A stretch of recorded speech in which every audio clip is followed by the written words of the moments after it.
ត្រូវបានប្រាប់ថានេះគឺប្រទេសល្អថ្លៃថ្លាសាងដោយដូនតារឹងមាំនឹងហានខ្លាខ្ញុំត្រូវបានប្រាប់ថានេះគឺទឹកនៃដ៏អស្ចារ្យវប្បធម៌មហាពេញដោយអត់កំបាអ្វីៗទីនេះមិនបាត់បង់ព្រៃភ្នំដ៏ធំក្រាស់ក្រៃ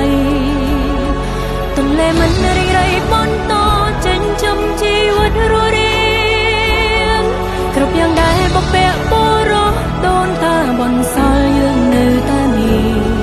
នេះគឺជាវត្តមានដួងព្រលឹងនៃប្រទេសជាតិខ្ញុំ